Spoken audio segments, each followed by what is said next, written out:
It's 12 o'clock in Frisco, Texas, and it's time for Smoker Broker Radio with Robert Mesh, a.k.a. the Smoker Broker. Robert is the owner of Small World Realty and has employed hundreds of real estate agents in his 17-year career. He has instructed and mentored over 10,000 real estate agents at the highly acclaimed Champions School of Real Estate and is considered an expert in Texas residential realty. Robert is also an advocate of true entrepreneurial spirit and has helped many to transition from corporate America into the world of self-employment. And now live from the studio to your world, the Smoker Broker.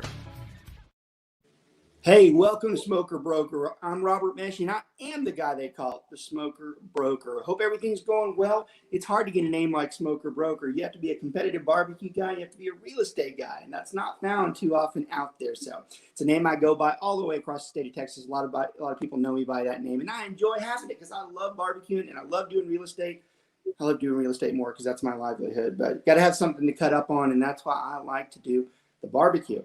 It's been tough barbecuing, though, because of all the COVID stuff out there. It's hard to, we don't do the events that we used to do. So it's kind of been a little difficult and not so fun. But it's hard to say anything's kind of fun with COVID going on. But I have noticed that we've kind of started getting back out and having some more planned events. So maybe that starts improving just a little bit. And maybe we get back to some type of normalcy with that as we get into the next year and we get some of the events back on there. But I do miss it. I have been smoking a lot, though. I've been out there. I've been working on some of the stuff we typically do all the time, and maybe on some new stuff too. It's like you never kind of forget it. So always kind of fun to do that. Real estate wise, big news outside. Well, I don't think it's big news. It's news that everybody else is already aware of. But housing stats, they rose September 9.4%. 9.4% rise in existing home sales via the National Association of Realtors in a time of a pandemic that's never been seen. That's pretty crazy. It's pretty crazy to think that in one of the times that we've been at our weakest, that we are at a point where we are surging. I've talked about it on the show quite a bit, and I don't apologize for it anymore, but it is hard. There are some industries that have struggled greatly. There are some people that you've met and that you know personally that have struggled greatly. So it's hard when you try to put a positive spin on anything that's COVID related. It's like you have to just have your tongue in cheek because you want to try to be as positive as you can. But there are some people, no matter what, it's been tough on them. And we realize that, and I try to balance it the best I can. I'm not going to ignore the fact that there are some positives out there. But we certainly respect those people that have had trouble, and God forbid if they've had, true health issues or even death from it. That's been hard to take as well. But we are one of the few industries that have been thriving. And, I guess sometimes I feel just a tad guilty about it because in the beginning, it's funny, I was talking to a friend last night who's in manufacturing, and we were discussing how all of us in the same thing in March, we were like, I don't know where this is going to go. We've talked about it on previous shows that we lost a great amount of deals in March. Personally, it cost me about, I want to say $250,000, $300,000 just in the up and coming months that disappeared. And it kind of just makes you worry just a little bit when that happens, especially if you have 130 agents that work with you. Because if you're experiencing it, it means they're going to experience it. So there was a little bit of worry there, and it was short-lived. Thankfully, it was, because then we got into this just sick increase in house sales that we've been riding ever since, and we've had record months. All of us, not just SWR, not just Keller Williams, but all the brokerages, record months in this time frame. So it's just an interesting period. I continue to be asked every week, when do we see the housing market settling down, or do we anticipate a drop? And the answer is no. I don't see it in the immediate future. I don't see it in spring. I don't see it next summer. And quite honestly, I don't even see it inside the next year. I've talked about it on several shows, and sometimes I repeat myself on some of the shows, but only because the information's important. We try to talk a little bit about COVID and how it affects us on each show, because it does affect us real estate wise. So I've mentioned this one several times, and I'm going to mention it again. The only thing that I really keep my eye close to is I watch very carefully we've had high unemployment since COVID has hit, but it's the class of unemployment that is important to watch. Unfortunately, the numbers, I don't even remember what they are. They're 11, 14, or 21, something like that. I'm going to bring Jim and Gary in here in a second, but it's high. But a lot of it has been from lower tiered wage people, all the service industries that had to let people go because they couldn't let people in. And fortunately for us, that doesn't hurt us very much because those are not the people that typically are buying homes. So what we've been watching is we know that unemployment number is high, and it's something that we pay close attention to. But the thing that we're really careful about as these companies move in, they're starting right now to plan what 2021 looks like. Obviously, many of them have figured out they can cut overhead and cut the staff and still run and do what they need to do, at least in most industries. That's not true for a lot of them, but you're going to see a surge in how do we restructure that? Do we need these many people? Do we need this massive commercial building? So you're going to see that roll into 2021. And the thing that I keep my eye on, it's the only hesitation I have, and it's a small one, is when those people that start making 100,000 to 250 or 300,000, if the middle tiered and the upper level management, if those guys, when I say guys, I mean guys and gals, when those guys start having cuts and losing jobs, that could put a little bit of a hesitation on the housing market. That could cause just a little bit of uncomfortableness.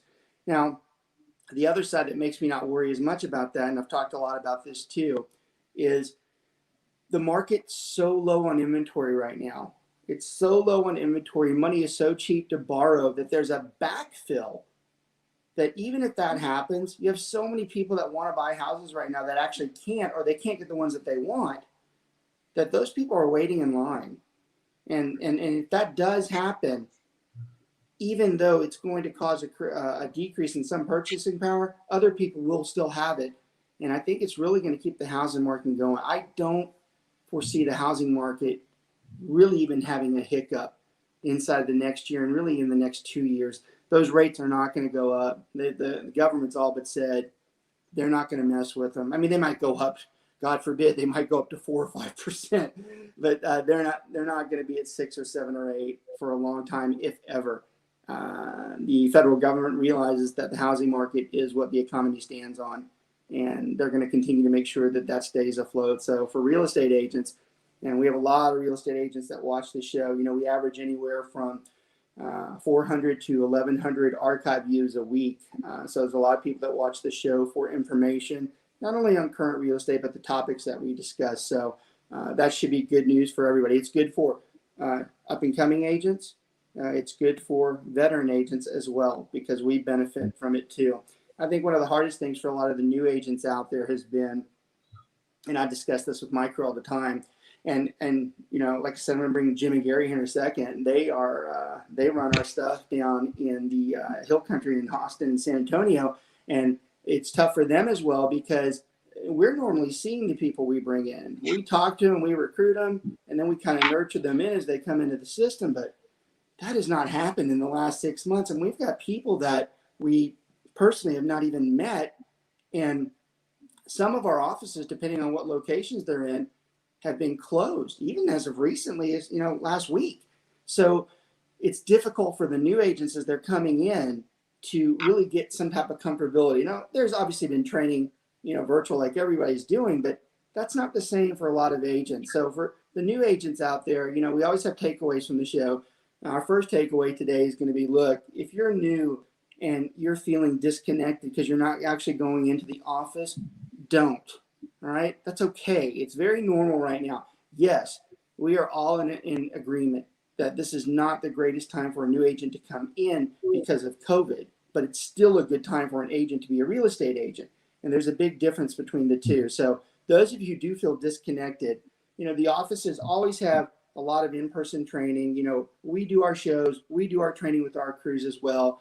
And you are starting to see, really in the last month is the first time that all the locations that we're at, we're finally starting to see an opening where there's physical actual meetings. And I think that's going to help a lot of the new folks out there, because quite honestly, they just haven't had that in 6 months. So don't panic with it. just keep moving forward, and everything's going to be fine with that. It is difficult, we know that, but you can get past it, and you're in the right industry right now. That's what you got to keep the eye on. That's what you got to keep your eyes on, because that's what's happening. All right, we are going to talk about probably the most difficult concept to discuss in real estate, and what's great about that, and this is my fault because I've done the show for 2 years, and I've always had a set crew that I bring on, and it's terrible because Jim and Gary are not local to me. They're in Austin, San Antonio, and quite honestly, I just forget sometimes that they can be on the radio show, because we used to do the show where it was live and people would come in, so they're really never on the list.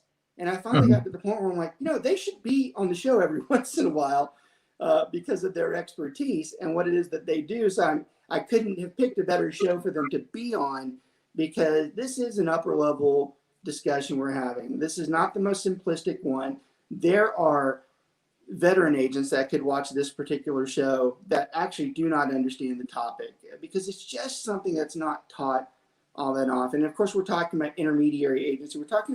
We discussed this last week. We kind of opened it up with, the basis of agency. We talked about the IABS. We talked about customer and clients and why that relationship is important. And we kind of set the stage for this one, because you had to know that stuff before we discuss what we talked today. So let me introduce, I've been telling me to introduce him. I haven't done it yet. Let me introduce the two guys that I got. Jim McCauley up here. He's my guy down in Austin. He's a longtime friend, just an expert in real estate, new construction, and does a fantastic job with the recruiting of our folks down in Austin. He is an expert in the real estate arena and the material that we're going to discuss. Jim, it's great to have you. Good to see you, buddy. I always like to get to see you. I don't see you near as much as I probably should. So really good seeing you. Hope everything's going well in Austin.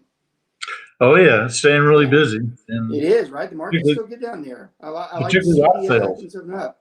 Yeah, I like to see it looks like COVID's easing up the restrictions a little bit down there. It hadn't been so like that for the last few months, has it? No, still, like you said, I can go into the office, but I can't bring any clients or anything like that. So that's right. But they're working on it. Yeah. So it's really kind of tricky, and showing things has loosened up. You still got to wear your mask. And things like that. I don't think that's going away. I think that's going to be with us for quite some time. The ridiculous part about the mask is so I got to be careful. I always got to be careful, because mask is such a political conversation. This is an opinion, okay? And it's a good one as far as if you listen to the whole thing. I personally don't like the mask. It is. I don't care what I say. I've heard that people go, "Oh, the mask isn't difficult." I'm like hell, it's not. It's hard to talk on it, and it suffocates the living hell out of me. Mm-hmm. But with that said, I do adhere to and agree that I think the masks are important when we're out in public. I have friends that don't believe that, and they actually will sometimes test that, and that's fine. To each their own opinions, but to sit there and say it's not uncomfortable, it is uncomfortable, and it's gross too. There's so much bacteria. You have to wash those masks all the time. God forbid the people who don't, and it's tough to do it. So I don't think it's going away. I think the masks are going to be there for quite some time. Honestly, we probably should have, even when in heavy flu seasons, we probably should have adapted something like that anyway. So I don't think that's really going anywhere. So I'm kind of starting to adapt to that. Got my buddy down there, Gary Ritchie, who he too is by far an expert in real estate. He runs our San Antonio crew down there. And, Gary's always a special person in my life, because Gary's pretty much the guy who taught me a lot of the stuff I learned to be an instructor. I can't tell you how much I love having him work with us and wanting to be a part of the real estate world again and getting back into it. But Gary is no doubt an expert in this subject. He is considered the one that really fathered all of us in teaching us how to teach prep. And in prep, that is where we start discussing this agency bound. So he knows a lot about this. And, Gary has such a way about him. Anybody who watches, he won't tell you like a straight out of the book. He'll give his real life examples in there. And it couldn't be a better show for him to be on today either, because he knows so much about it. Gary, how are things down in the New Bronzeville area? Well, it's going really, really well. I'm going to kind of echo Jim and let you guys know that, just because this pandemic has restricted some things, it seems as though the real estate industry is kind of like overall Yes. ignored it. Not in shutting down. I just had a 30-minute conversation this morning with a commercial broker friend of mine in the San Antonio, New Braunfels, Bernie area. Mm-hmm. And the guy told me he just wrote 6 contracts in the last 10 days on high-end commercial transactions that are going to break ground probably in 2021. So you know what's And I interesting said, about that, I think a lot of people have feared that the commercial side, in fact, what I was just talking about, how there might be some downsides to that, but I want to clarify that statement because that's true, but then there's a lot of rebuilding and recreating of new offices that are built towards that new concept, and the fact that the people who are wanting to build commercial or buy someone that has commercial, that there are opportunities out there for them. So that doesn't surprise me. We're seeing that too.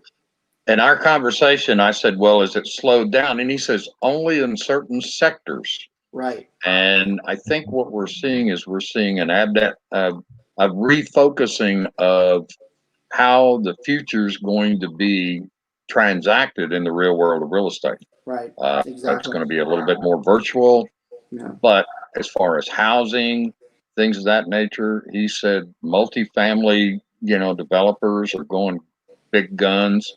Residential, I just got a shocking eye opener last week in the New Braunfels market and North San Antonio and certain outlying areas, and Jim's probably can also confirm this. We thought we had about a 3 or 4 month inventory. Well, it turns out statistically we've got a 1.2 month inventory. Right. 1.2 months, and I'm going, uh-oh. Well, so you guys that are out there in the real world of real estate and thinking that things are slowing down, quite the opposite. I think that there's a frantic sense of urgency that this pandemic has created, that if you're going to make a move, then you better do it now. The interest rates went down a little bit just this past week. I was talking to my son, who's a mortgage originator, and he said, Dad, I never thought it would get this low ever.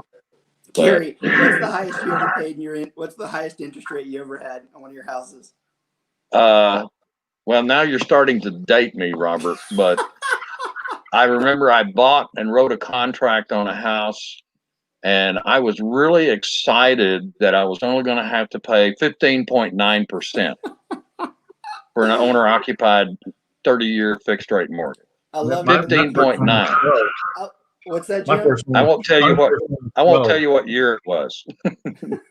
What'd you say, Jim? Said my first house was 12%. So. It's funny. It's so hard when the kids today they're like, oh, my rate went up like 1/4 of a point. I'm like, oh, poor you and your 3.75 and your free money that you're getting right now. It's they're so oblivious to it, Tell you something else, striped houses here, builders cannot keep up. Lumber is spiked about 35%. And right.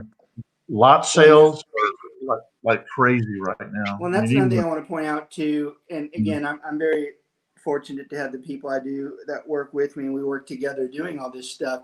But these guys right here, you've got about, well, I probably will date you if I say it, but I'm going to tell you right now, between those two over here on the side, that's about, it's 70 years for sure between the two of you, maybe more. And then, I mean, I'm considered new with you guys, and I'm on 20. So they're literally, there's almost 100 years of real estate experience on this podcast right now.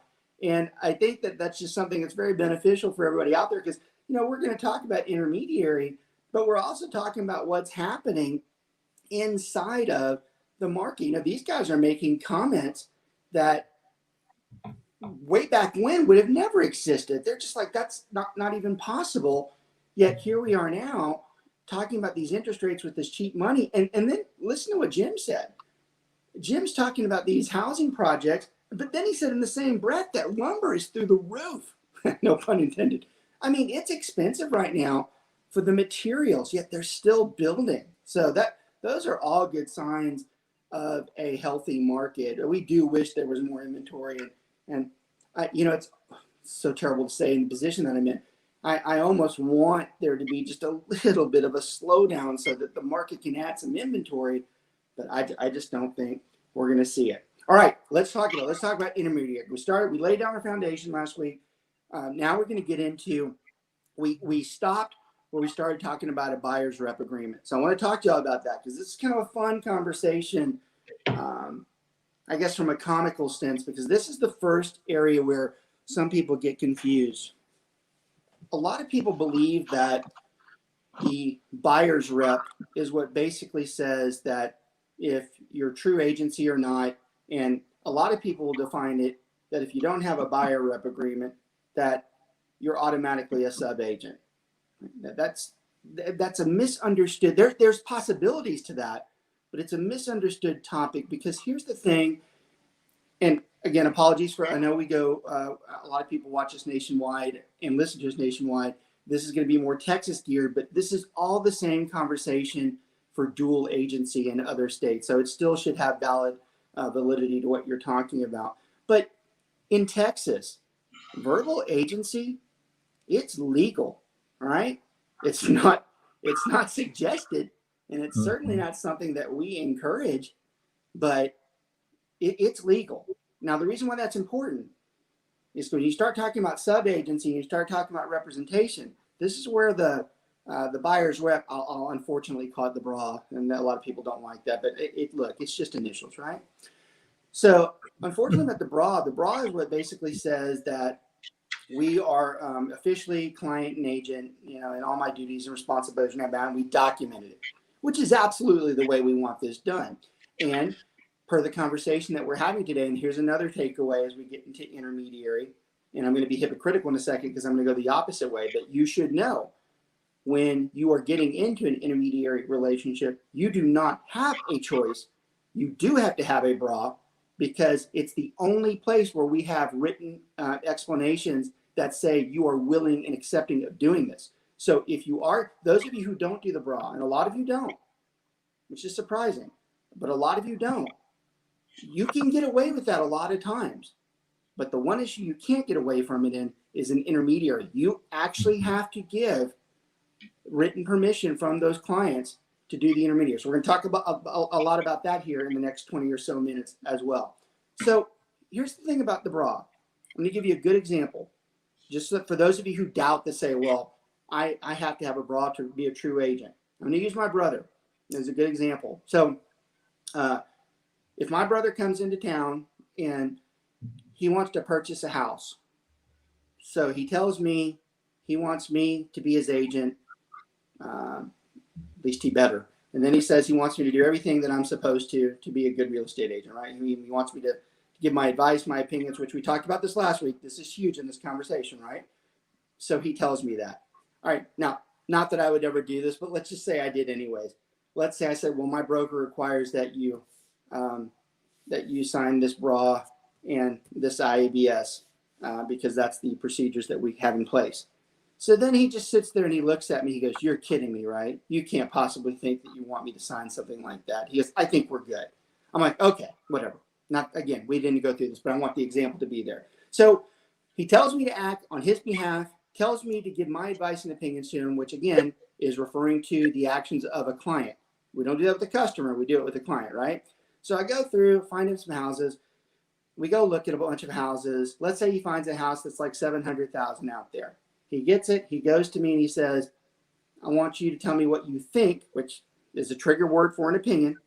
I want you to tell me what you think it's worth, and I want you to tell me what you think we should go in at. I want the best value on this house. Okay, so he's begging me for advice and opinions. So I go ahead, I research it, I do everything. I tell him I think you should put an offer of $675 on this house. I think they'll meet us somewhere in the middle. We go through it. That's exactly what happens. He buys the house for $685, and I get paid a 3% commission. Now, I would ask anybody that's listening to right now, from the beginning to the end of that transaction, was I not always his buyer agent? Did he not, in fact, tell me he wanted me to be his agent? Mm-hmm. Did he not, in fact, ask me for my advice and opinions? And did I not clearly do that and get the best deal I could have for him? There was no bra. I didn't sign a bra with him. Now, here's where the problem with that is. Let's say Michael and I, my brother, getting a spat 24 hours before close, and he wants to stick it to me, and he says, you are not my agent anymore. Now, all that time that I spent up until then, I have been volunteering, because there is nothing I can do to insist that he is actually my client. Now, I can try to go in court and prove that there's all these discussions and all these emails, but the courts are very hasty when it comes to, you have no written agreement that said you were his real estate agent. So that's why it's encouraged to have the bra. But for you to sit there and say that you're automatically a sub agent just because you don't have the bra, that's not true. And it's because of verbal agency. It's because the verbal agency is in there and it's allowed. Now, Gary, it's funny. We teach guys all the time about the bra, and we still do to this day because it's the right thing to do. But would you not agree that there's a lot of people out there that do not use that document? Oh, absolutely. Yeah. And it just mystifies me that all the hard lessons in life are the ones, not that, oh, well, we kind of get by with it, so forth and so on, or when something jumps up, like you have a close friend or a relative, and just perfectly on that example. And I know Jim's been a party to this too, being a builder, where you have a client that shows up after the agent has invested all this time, all this frustration, all this anxiety, finds the perfect house, and then the buyer says, well, honey, let's go look at the house. And they happen to run into the builder while they're out visiting their new house, which is under contract possibly, but there's no buyer rep agreement in place. So basically, they strike up a conversation with the builder, who may have or may not have some of the finest reputation and ethics out there in the real world. And they say, well, you know what? We're afraid that we're probably not going to qualify. We're borderline. If we could drop the house by XYZ dollars, which happens to be about 3 or 4%, then there'll be no problem qualifying. Well, what is the builder going to automatically do? Yeah. Well, he's going to say, well, if we didn't have to pay your broker this exorbitant rate, we could probably come off the price, because, I'm not benefiting from that, and so forth and so on. So what happens? They possibly strike a little side deal to reduce the price by the broker fee and cut the broker out altogether. Now, I will testify in a court of law. I've had this happen to me.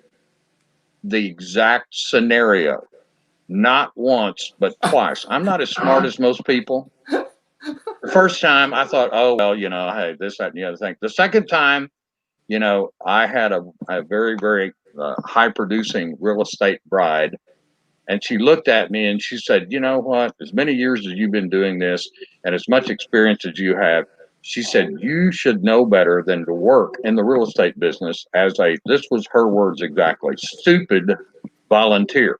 And I said, what do you mean by stupid volunteer? She said, well, you're out here dancing around acting like a real estate agent, and you have all the liabilities of a real estate agent, because everything you say and do on their behalf, you could be held financially as well as legally liable for. However, you stupidly are volunteering. They have signed nothing saying that they are going to pay you a dang thing. Yeah, so don't be a stupid volunteer. Everybody the people who are watching and that will watch on archive this week, look, that's the great part about having, Jim's over here smiling because he knows he's gone through it. And Gary has such a perfect explanation. I don't think you can appreciate how important the show is for knowledge in these types of subjects, because they're basically telling you in a very friendly way.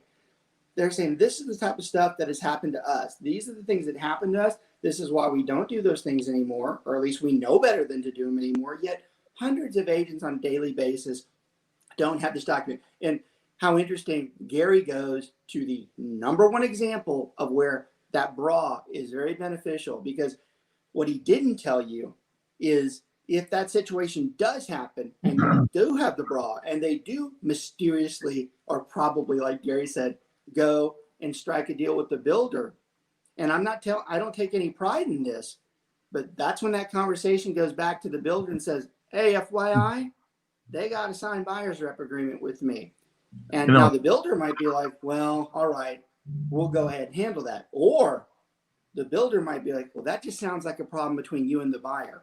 And if that's the case, it is a problem between us and the buyer, because if you read that buyer's rep very carefully, it does specifically say that they will owe us that type of money if the seller, in fact, does not pay. So Gary brings up the one that is the most important reason to have that bra, because you're like, no, I don't care what you do at this point, but that is getting paid. Now, we're not going to get into the conversation of whether we enforce that or not. That is a whole nother conversation. And it's probably one of the biggest disappointments. Jim?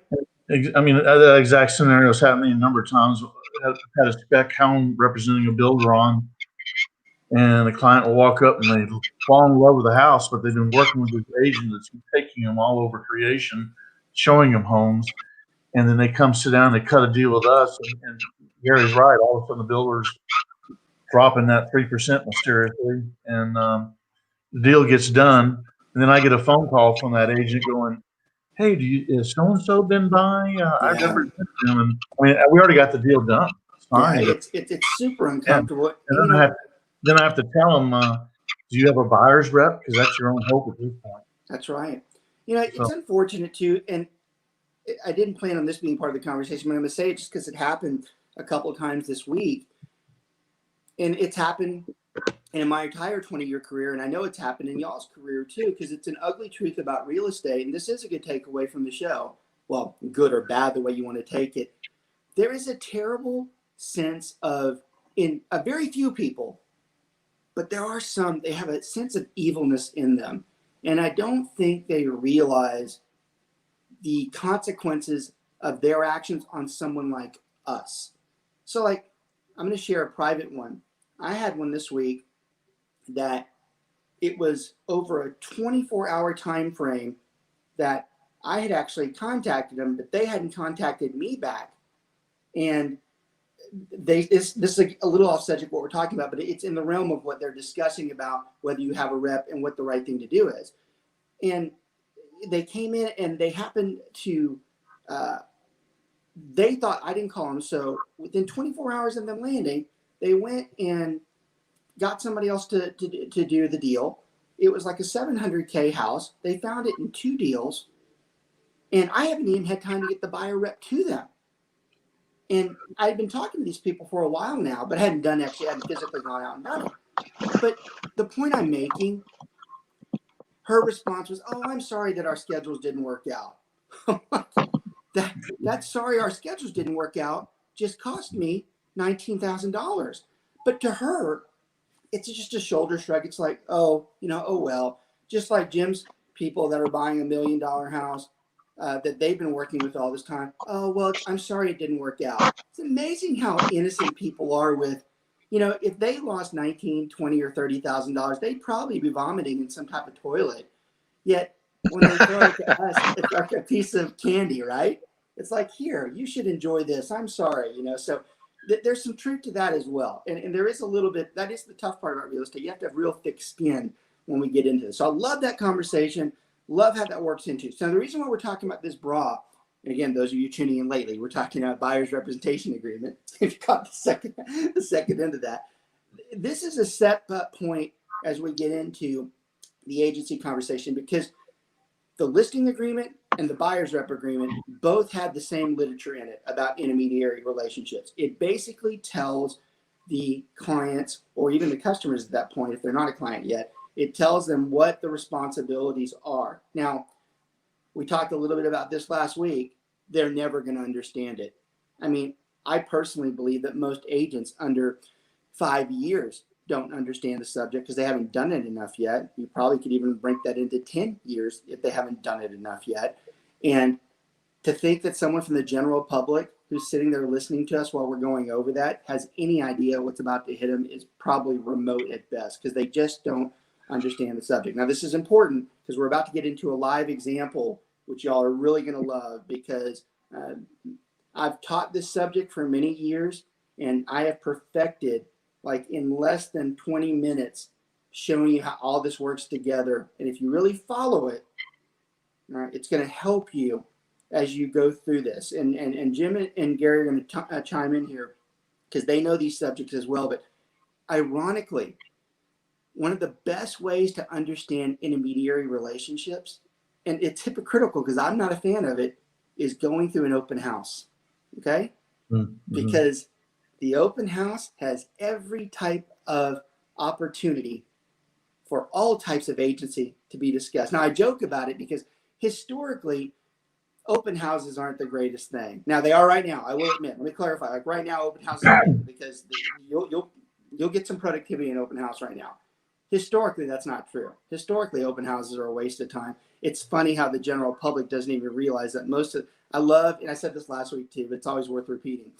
I love it when a seller begs me to do an open house. They're like, well, you're not working hard enough. You need to do an open house. You know, you're kind of chuckling inside. You're like, if you only knew what went on in that open house, I'm the last one that you want doing the open house. Because most agents that are doing an open house are trying to secure business that's not going to sell your house. It's going to sell somebody else's. So that's a terrible thing that happens. And it's a reality that the general public has such a disconnect over. But the process that we go through is incredible. So I want to tell you that we're going to kind of, that'll be the kind of the punchline for everything today as we wrap up towards the end here, about 15 minutes or so. I want to talk briefly about the differences between the intermediary, because those are going to be good takeaways. And then I'm going to show you how it flows through the open house scenario, and then we'll end the show that way. So you have two types of intermediary.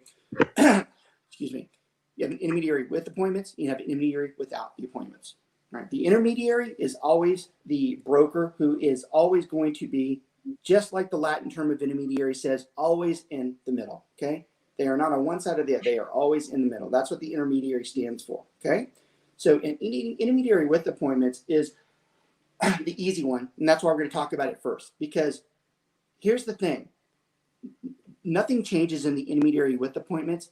It's business as usual. The only difference is we are in fact going to tell those clients, which by the way, they're clients. They have to be clients for us to be in this intermediary. Okay. It drives me crazy when someone doesn't understand that. They have to be clients.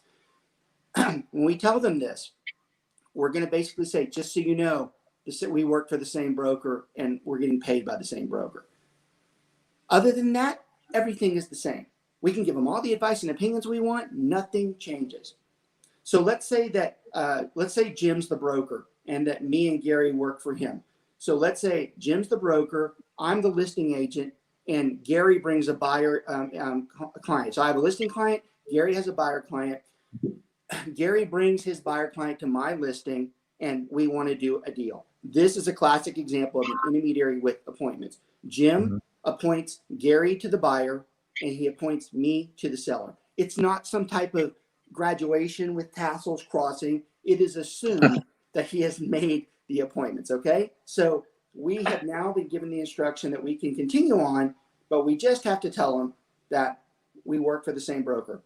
This is for another show, but the way that's done is through an intermediary relationship notification document.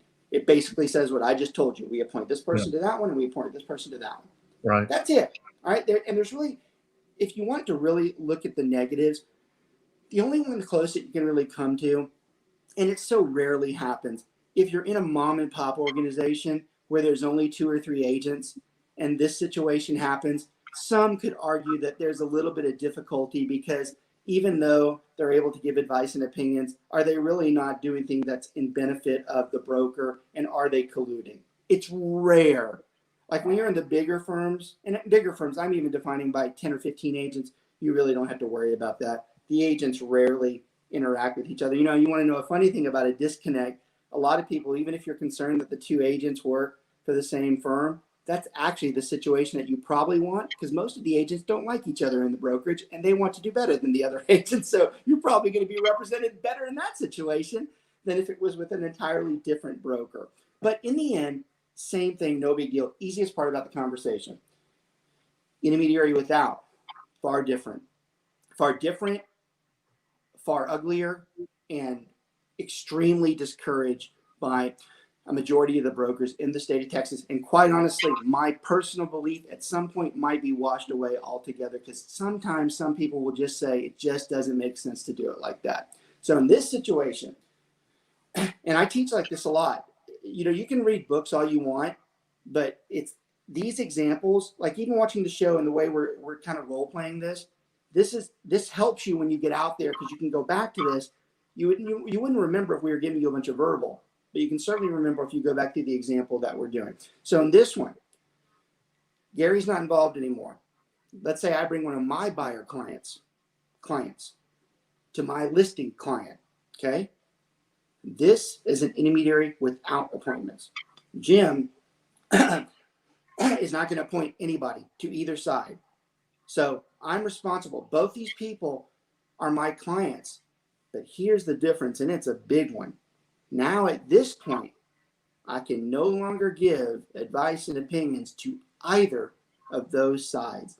And y'all, if the wheels are spinning fast enough and the mouse is going fast enough this afternoon, that makes it very difficult on several different platforms to do what we are trying to do. The first platform that's very difficult is that both of these individuals originally employed us so that we could give them advice and opinions on this transaction. Mm-hmm. If we did our job correctly, both of them were told that this is a possibility, because we would have read it in the buyer's rep agreement and the listing agreement, and actually in the information about brokerage services. Buyers and sellers are told a minimum of 3 times before they get into an intermediary that it's a possible. And then there's even a 4th time, because on the contract itself, it says they're agreeing to it. So 4 times, right? And in this situation, where it starts to get ugly is both these people were looking for advice and opinions. So if you're looking at who probably should be more irritated, both of them are probably annoyed by it. But if you want to talk about the person who's probably going to be really annoyed by it, it's going to be the seller. Because the seller, if they did not understand what intermediary was in the beginning, which they don't, okay, now that they're being told, hey, look, I can no longer give you advice and opinions, they're like, whoa, hang on. When you came in here, you said you were going to help me do this and give all the advice and opinions. I'm like, yeah, I know. I go, but when you were eating that 12-inch hoagie and watching the Stars game, I told you about intermediary. You weren't listening to me, that this was a possibility, and now it's reality. So now they're listening. Now they're like, oh, I go, I don't like this. I don't like being told I don't give advice and opinions. And you know what they really don't like? Being the seller? Guess what has not changed from the original conversation? They are still going to be paying 6%. So their original assumption was they were paying 3 to the listing agent and 3 to the buyer agent. But they made the assumption it was going to be another brokerage. And in this situation, it's not. So now they start getting steamed by this, because now they're still paying the same amount and they're not getting advice and opinions. Okay? So that's one setting over here. First thing in their mind, Robert, is what am I paying you for then? Yeah. They say Bingo. that anyways, don't they? Yeah, well. You're basically telling them, hey, I'm representing the buyer, but I can't tell you whether they'll take what they'll are willing to offer for your property. That's right. You know, who would want that?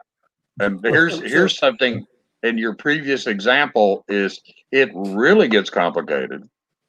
And this is why most brokers highly discourage, and some even really prohibit intermediary without appointments, because their errors and omissions insurance will not cover that scenario. Right. But what if that buyer that you walk into your seller's listing with is your brother? Uh-oh. So wait a minute here. Or on the same breath, and we see this a lot too, a mega team on the same team, because that's something the state has struggled with greatly. Like, well, they're different agents. I'm like, yeah, but they work for the same dude, you know? So that's been a problem as well. That's a great point. Yeah, it's a great point when family's involved or anybody within the internal system. So I love that. So buyer's got issues too. So here's something a lot of people get confused on, and why the buyer is at a terrible disadvantage compared to the seller. With the seller, previous to this, we already gave them a ton of our advice and opinions when we did the listing appointment. We told them how much their house was worth. We told them how much people were going to offer. We told them what they should list it at. and what they were probably going to get back. We told them everything. We spilled our guts. In fact, the most intelligent sellers out there, after they hear a listing appointment, they probably should say, oh, I don't need you anymore. I got it. Thanks. Now, that's not true because the tail end of this is pretty difficult, but it's a huge piece. With the buyer, we typically don't give advice and opinions to the buyer until they said that they want to put a contract or an offer on it, or they want to put an offer on a house. And then they start asking, well, how much do you think we can offer? So in this situation, my buyer asked the obvious. Well, how much do you think I should offer one? I know you're probably going to not remember, but we discussed this. And I can't tell you that because I represent them too. And that's when they get steamed. They're like, what are you talking about? I thought we agreed that we were gonna do this. I'm like, I know, but you weren't listening. I go, and now you're having to listen. In fact, we can't do that. So they get upset. It's funny, a lot of times some people, one of the obvious questions that a buyer will ask is, well, if you can only give me factual information, then I want the comps. I'm like, now we're getting into a bigger issue. Comps, and this is a great takeaway from the show today, even for a veteran agent out there. Comps are not factual information. They are privileged information because the only way you can access it is going through a board of realtors and having access to an MLS. And that is privileged information. So it actually is advice and opinions. You can't just give it out. Because if you are an intermediary and the buyer asks for the comps, and this happens all the time, it's happening right now somewhere. Somebody's doing this right now. The buyer asked for the comps for the house, and the agent's like, oh, well, it's factual, so I can give it to him. They failed to say that they overpriced this house by like $30,000. So now we give them these comps that are basically saying, well, I'm not going to offer this. So now we've hurt the seller who we're supposed to be representing. So you can't do that. We don't allow that type of stuff in there. So this gets very difficult when you have these situations.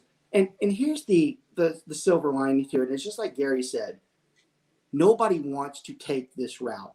Most of the brokers have prohibited it because it's way too risky. Even the skilled brokers, even someone like if we're out there, we have to be careful with what we're doing when we go through these types of transactions. So it's extremely discouraged. It's, in my opinion, that it'll probably fade away someday. Now, one of the easier punchlines to this conversation, and this is a great takeaway as well, if you're sitting there saying, well, then what do we do if that's the case? The answer is very obvious. We already said that the intermediary with appointments was really not an issue. We continue to give advice and opinions to everybody. Right. Most of the time when this situation comes up, we are going to suggest that, hey, look, are you okay with if we give you somebody else to come in? We've already gone through a majority of this with you, but we want you to still get your advice and opinions. We'd like you to go through this particular individual. Are you okay with that? And then we get back to intermediary with appointments, and advice and opinions are all better. And that's all they care about. All they care about is getting their advice and opinions. That is the preferred way we do that. Now, the show's too short to discuss the intricacies of that, because the other side of this is that means we have to maybe give up some money to another agent. And some of us don't like doing that. So we'll talk about that at some other point. I just didn't want to go through that topic without acknowledging it. Okay, go ahead. The only way I've seen that intermediary work without appointments is you really have to have a very sophisticated buyer. Great point. And seller understand. One of the rarest times you're actually going to see intermediary, or even the worst case, a modern day sub-agency, which is almost impossible, is in fact when you have that type of client, someone who's a skilled investor, someone who doesn't need your advice and opinions, but they need you to open the doors. You will see it in those occasions. They're very small, but that's a great point. You do see that. We see this with the new builder sometimes too, when a new builder asks us to list a house, but they're like, well, look, they define how the clients are going to come in and what you can have. We see a small version there too. So that's a really great point to make. All right, we're going to sum all this up in the easiest example for what I consider to be the most difficult subject in real estate. And it really will make more sense to you as we go through this for the next 5 minutes. So let's go through an open house, all right? Let's say I'm the listing agent and I have an open house, and we're going to have these slew of people come through. First person comes in. Now, we're actually going to tie together last week's show too, telling you what to do with your disclosure. So we're going to walk you through the models of agency in this next 5 minutes, okay? Takes like months and years to understand it, but it's really a 5-minute explanation that can get it for you, okay? So first person walks in. If you were paying attention to last week, you should already know we owe them two types of disclosures if it goes far enough, but one for sure. The moment they come in, we owe them the disclosure of representation. Hi, my name is Robert Mesh. I work for the SWR Group at Keller Williams. I need to let you know that I currently represent the seller. Who I am, who I work for, and who I represent. Bam, right off the bat, just so they know who it is that they're talking to. That has to happen. Now, we talked about a disclosure of agency, which flows into the IABS. We're not there yet. We're going to get to that in this open house conversation. It's not there yet, though, okay? So hold on to that one, because remember, we have to have a face-to-face material conversation with somebody before we are going to acknowledge the IABS. Someone coming into an open house and introducing themselves to us is not yet a material conversation. So let's say this person comes through, we have this conversation, or I'm sorry, this person comes through, they say hi, you give them their disclosures, they're like, I'm going to go look around. You're like, fine, no problem. Take a 2-minute walk, come back down, hey, thanks, not what I'm looking for. They walk out the door. From the beginning to the end of that process, that person was a customer to me. They didn't ask me for any advice and opinions. They didn't ask me for anything material about the house. From the beginning to the end, they were a customer, okay? Next person comes into the open house, yada, yada, yada, disclosure of representation. They look through the house. This one comes back and says, hey, I noticed that the guy down the street has the exact same house for sale, but he's $20K less than y'all, and I want to know why that is.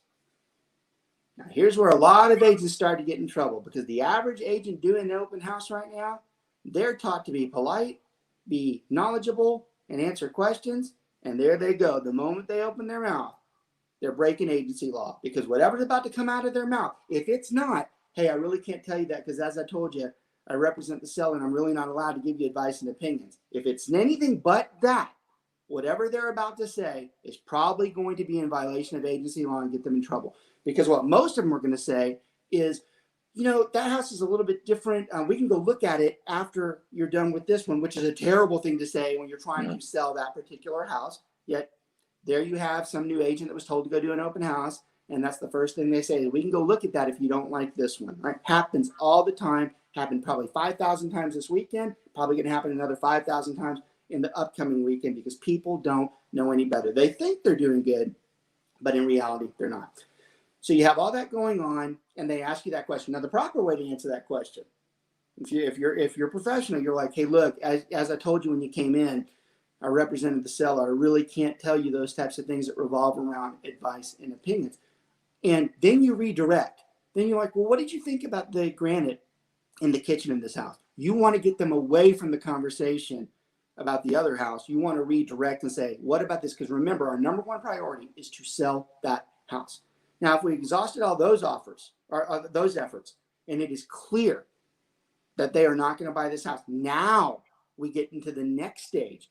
And the rule of thumb there is, if your seller is sitting in the next room listening to you, and by the way, 63.7% of them are listening to you in one form or fashion.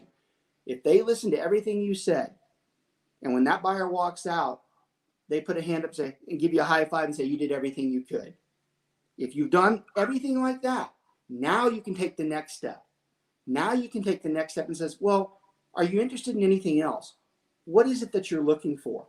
And the moment they start answering that, now we're having a material conversation that does impose the information about brokerage services. So now we're going to give them the IABS, because remember from our show previous, the IABS is like a Miranda rights for home buyers and home sellers. It tells them what their rights are. And of course, we're lobbying for, we want to do the right that says, look, we want to be your buyer agent, okay? And if it goes far enough and they like us, then we actually sign a buyer's representation agreement, and now they have become a client. Those are the funnels that we're looking through when we're going through and looking at these types of agency. Now, we're running out of time, and there would be one more example I'd give, and I'm not going to do it because it just takes too long, but I'm going to hint at it. One of the bigger problems is, let's say I'm listing a house, and someone comes in who obviously is a customer, they're not my client, and they want to buy the house, but we've read them their rights, and they choose not to want to be a client. They choose that they want to stay a customer. A lot of agents mistake that for an intermediary. Remember, you have to have two clients to have an intermediary. That is not an intermediary transaction. That is a classic customer and client transaction where we are, in fact, going to give advice and opinions to our seller, and that buyer is aware that we are going to do that. Real quick, Mark, before I forget, I I want to make sure I put our sponsor information down there. Can you please put in Martin Cooley stuff there? Y'all, Martin, we have a lot of choices when we do our inspections, and we always give 3 options out there because we want the general public to choose what's best for them. But make no mistake about it, the guy we use up here in the Dallas-Fort Worth area, and he does, if you're in the Austin, San Antonio locations, BPG Inspections is down there too. You can still use this information and get someone who is similar to Martin's level. But up here in Dallas, we use Martin as our primary home inspector. He's fantastic, has great bedside manner, tells everybody exactly what they need to know, but doesn't scare them off. He's become a good friend of ours. He's been with the firm for a long time. All the agents that are out there, I highly suggest if you don't have a really good real estate inspector, you really ought to check out Martin Cooley. We appreciate him being a sponsor on the show. I want to thank everybody out there for watching today. Again, this one on archive will be watched a lot. It'll probably hit anywhere from 700 to 1,000 views just because of the importance. So I encourage you, if you watched it, send it to somebody else and tell them to watch it who's struggling with it. If you have a client who has an issue or a customer who has an issue with understanding this, or you actually are in this situation right now, you should tell them to watch this show too, because I think it's going to help them out greatly. I want to thank my 2 co-hosts today. They're personal, longtime friends of mine, and they are experts in the industry, and I really need to do a better job of having them on because their input is invaluable on this particular show. Jim, thanks for showing up today. Gary, thank you for being on the show. Like I said, appreciate you guys' time. Everybody else, we will see y'all next week, and we'll get some really good topics in there to keep feeding y'all and teaching you how to do real estate. Have a good one. Thank you, Robert.